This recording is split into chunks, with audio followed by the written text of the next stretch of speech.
আজ হচ্ছে মঙ্গলবার। আজকে এখন বাজে হচ্ছে সকাল ১০টার মতো। তো আজকে রান্না করব হচ্ছে সেই দিন যে একটা বড় কাতলা মাছ নিয়ে আসছিল, সেই কাতলা মাছের হচ্ছে বড় একটা মাথা। সেই মাথাটা মুড়িঘন্ট করব ২ ভাগে। একটা হচ্ছে মুগ ডাল দিয়ে আর একটা হচ্ছে আমাদের গাছের বেগুন দিয়ে আর আলু দিয়ে। তো যাই হোক, আসসালামু আলাইকুম। সবাই কেমন আছেন? আশা করছি সবাই খুব ভালো আছেন। আলহামদুলিল্লাহ আমরাও খুব ভালো আছি। আমার নতুন একটা ব্লগে আপনাদের সকলকে স্বাগতম। তো যাই হোক, এখানে মুগ ডালটা আমি একটু গরম পানি দিয়ে আর লবণ দিয়ে সিদ্ধ দিয়ে দিলাম। ইতিমধ্যে আবার দেখি যে গ্যাস শেষ হয়ে গেছে। মানে ডাল সিদ্ধ হতে হতেই গ্যাস শেষ। আমার হাসব্যান্ড ১০টার দিকে আসছিল, মাত্রই চলে গেছে উনি রুমে থেকে। তো আমি আবার ঢাকনাটা উঠিয়ে দেখি যে না, ডালটা সিদ্ধ হয়েছে। পরে আবার উনাকে ফোন দিলাম যে গ্যাস শেষ। পরে উনি আবার দোকানে ফোন দিল। দোকানে ফোন দেওয়ার পরে দোকানদার এসে গ্যাস দিয়ে গেল। তো গ্যাসের সিলিন্ডার তো আর আমি লাগাতে পারি না। পরে উনি আশেপাশেই ছিল। মানে দোকানদার এসে গ্যাস দিয়ে যাওয়ার পরে আবার উনি দেখি যে রুমে পরে রুমে আসার পরে উনি আবার গ্যাসের সিলিন্ডারটা লাগিয়ে দিল। তো যাই হোক, তারপরে হচ্ছে আমি যে রান্না শুরু করে দিয়েছি। রুমে কিন্তু ২ টা গ্যাস সিলিন্ডার। আমি কয়েকদিন আগে বলছি যে গ্যাস কিন্তু যেকোনো সময় শেষ হতে পারে, এনে দিও। উনিও বলে যে আমাকে একটু মনে করায় দিও। তো যাই হোক, এমনি সেমনি আর আনা হয়নি।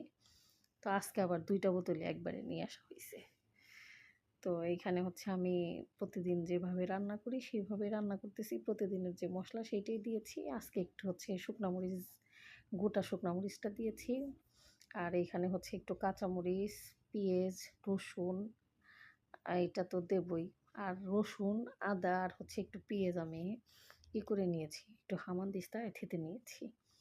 তো যাই হোক, এইভাবেই প্রতিদিনের রান্না। আর ডালটা তো সিদ্ধ করে নিয়েছি। এখন হচ্ছে মাছটা একটু ভালো মতো কষিয়ে তারপরে হচ্ছে আমি ওইটার মধ্যে ওই সিদ্ধ ডালটা ঢেলে দেবো আর এটার মধ্যে দেবো হচ্ছে আমি যে বেগুনটা আর আলুটা কেটে নিয়েছি সেইটাই। তো দেখলাম যে আলু আর বেগুনের ওইটা একটু অল্প, তো এর জন্য এখানে মাছটা একটু অল্প দিয়েছি আর ডালেরও এখানে মাছটা একটু বেশি পরিমাণে দিয়ে দিয়েছি। আর এখানে নামানোর আগ দিয়ে দেবো হচ্ছে একটু জিরার গুঁড়া। মানে আমি জিরাটা ভেজে একটু ব্লিন্ড করে নিয়েছি। ওই নামানোর আগ দিয়ে একটু জিরার গুঁড়া দিলে আরেকটু সুন্দর একটা ফ্লেভার আসে। এটা আসলে আমি এতদিন দিইনি, কিন্তু এখন থেকে দেবো চিন্তা করেছি। তো যাই হোক, রান্না অলরেডি শেষের মধ্যে।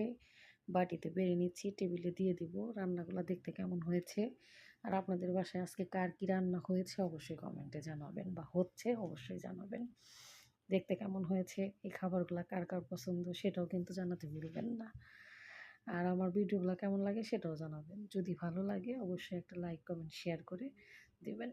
ঠিক আছে, সবাই ভালো